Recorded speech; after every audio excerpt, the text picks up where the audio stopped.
and let's get started.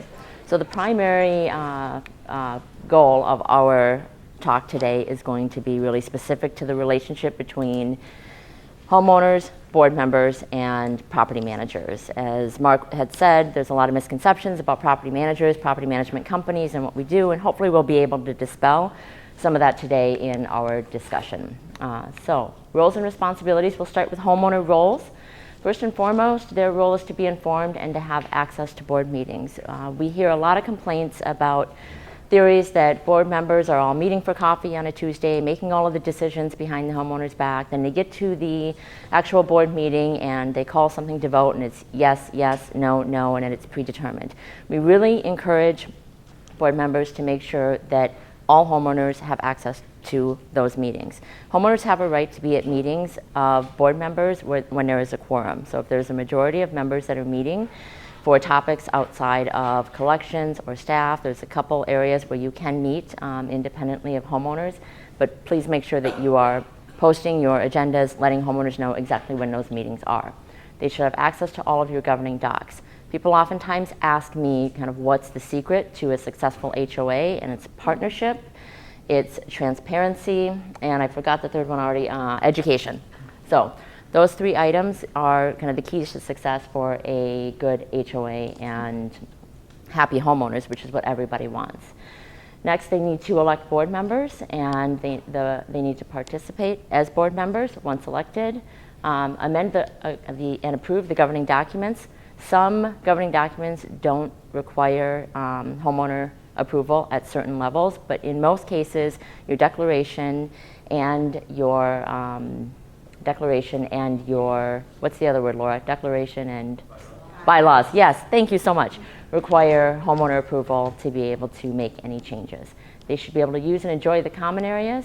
They should pay assessments. They should maintain proper HO6 coverage. This is a big one. If they don't have proper HO6 coverage, that can really put the association in a pickle. So educating and reminding homeowners of the importance of HO6 coverage is key. And also they should be respectful to fellow homeowners, to the board, and management. We know that there are oftentimes that one homeowner in an association that can be challenging, but we encourage respect from all homeowners and board members and a management team. So who does what? The manager's role is to listen, gather information, present it to the board. The board discusses the information, comes to an informed decision, and communicates that to the manager, who then implements that decision. We work as a property management company at the directive of the board, and we are working in the best interest of the association. So we are looking to you to make those important decisions, and then we can assist with executing those decisions. When we talk about education, lawn and snow, especially in townhomes and single family, this is a really big topic, and it's oftentimes one of your largest budget items.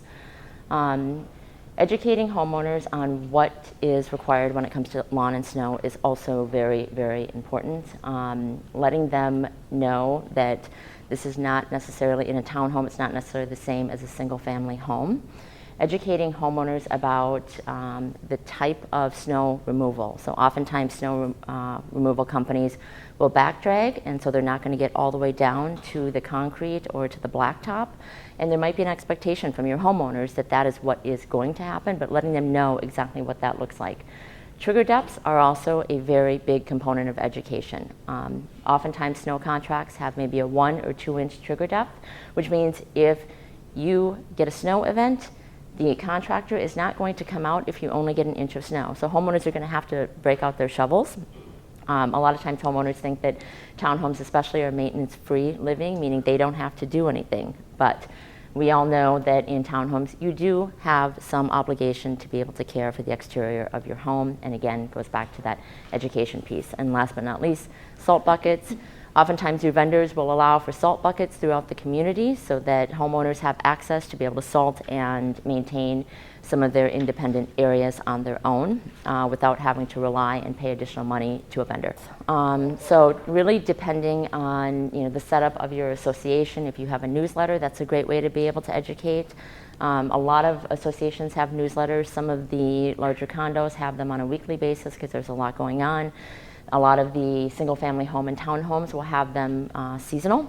And it'll talk about what we're doing with the pool, it'll talk about snow removal, it'll talk about Christmas tree removal, etc. So newsletters are a great way to be able to educate your homeowners on what's going on in your community. We like to try to add some things that are happening outside of the immediate community. Maybe you have some type of a music festival or different things that are happening. Those are also great things to add to your newsletter for your homeowners.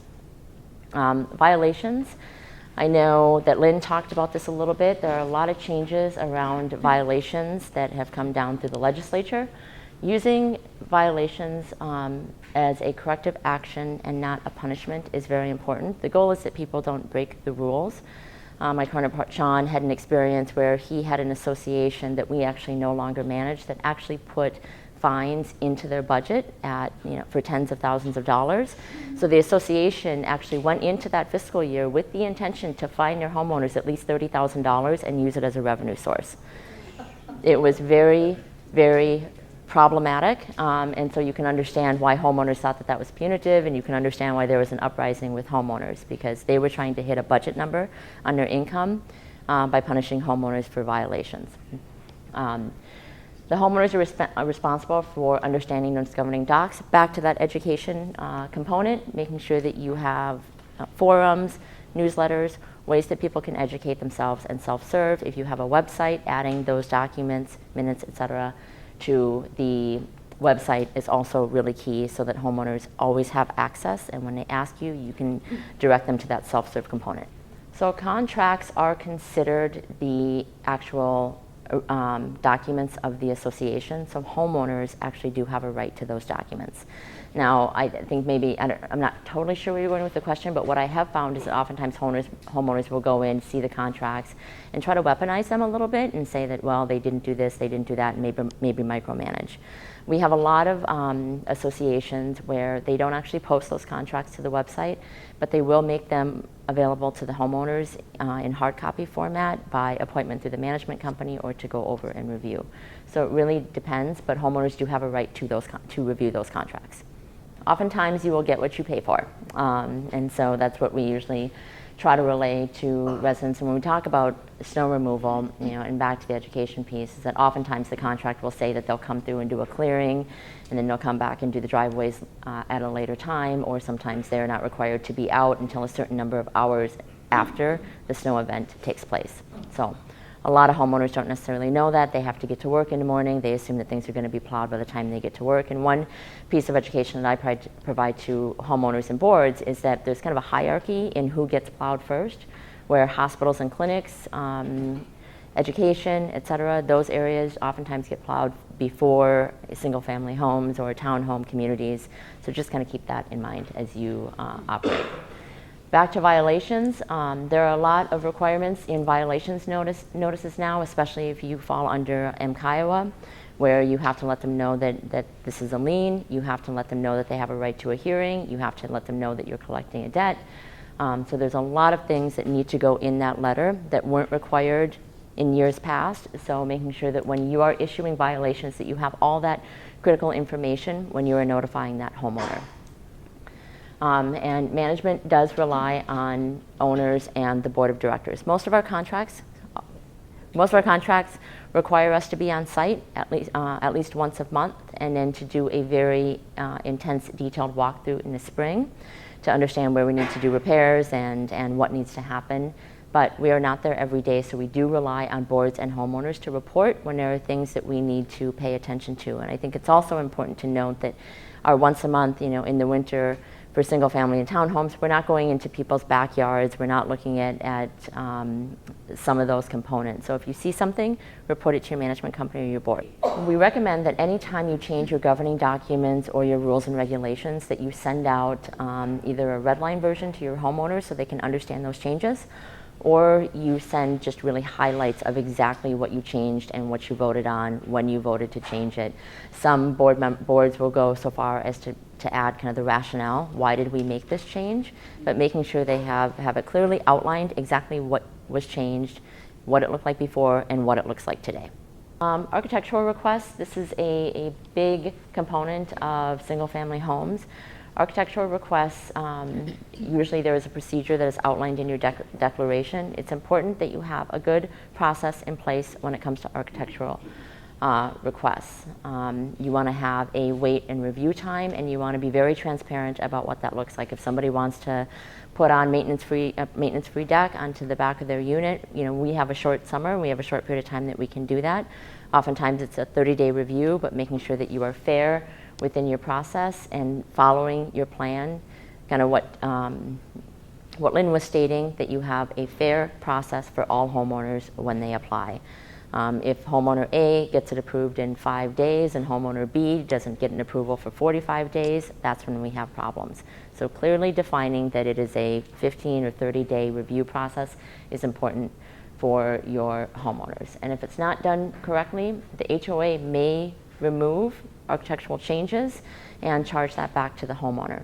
We hope that that can be a last resort where the HOA has to go in and physically remove something. So again, education can help prevent that from happening. The role of the association manager, this one is important. So I'm going to read it. The role of the association manager is to implement the decisions and the policy established by the board of directors, to oversee the day-to-day business of the association, and to administer the programs, services, and activities of the association as established in its governing documents and is amplified or clarified by resolution of the board of directors or vote of the members. So the reason why this is important is because we are here to serve at the directive of the board as your managing agent. You make the decisions, we carry out those decisions. We work to seek bids. We send those bids back to the board for review and consideration. And so we really rely heavily on the board to make decisions. We'll provide guidance, we'll provide recommendations, we will provide some of our history if we have already worked with that vendor, et cetera. Oftentimes there's a misconception that we make the decisions, that we make the rules, but we are operating under your directive and based on how your governing documents are written. Working with your association manager, we are advisors and we're not order takers. So oftentimes we will have homeowners that say, you work for me, I pay your salary, you need to do what I say, et cetera. So the property manager doesn't work for the association, they work for the property management company, but they work under the directive of the board. So that's one important thing to note. We implement board of directors decisions, as we talked about. We help boards enforce governing documents, so the violations component we spoke of, et cetera. With violations, it's very important to be clear with your management company on how you want to move forward when it comes to violations. Some are very much soft warnings, they don't want to do fines. Some are very much anytime there is a violation, they want to make sure that there is a fine notice that's sent immediately. So really creating clear expectations around violations for your property management company is key. They should absolutely be reviewing or driving the property at least once a month for single-family homes, especially when we are looking for basketball courts or trash cans that have been left out, or basketball hoops, trash cans that have been left out beyond when they should, improper, window treatments, box fans in windows, et cetera. So yes, they should be keeping an eye on that, but you also want to keep in mind that most management companies are contracted to be out once a month. So it could either correct itself in between visits, or it might I might be on site on Tuesday, somebody might put up a basketball hoop on Wednesday, and I might not see that until the following month.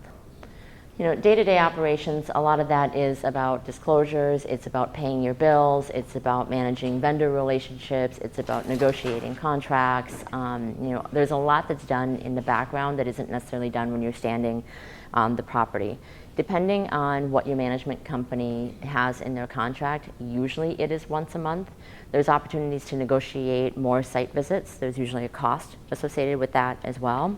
But the day-to-day operations are really kind of running that entire business in the background, but it might not always be specific to being on site physically at the building on a day-to-day. All right, the role of the management company. We support the association manager in the background. There's a lot of behind-the-scenes support, as I told you.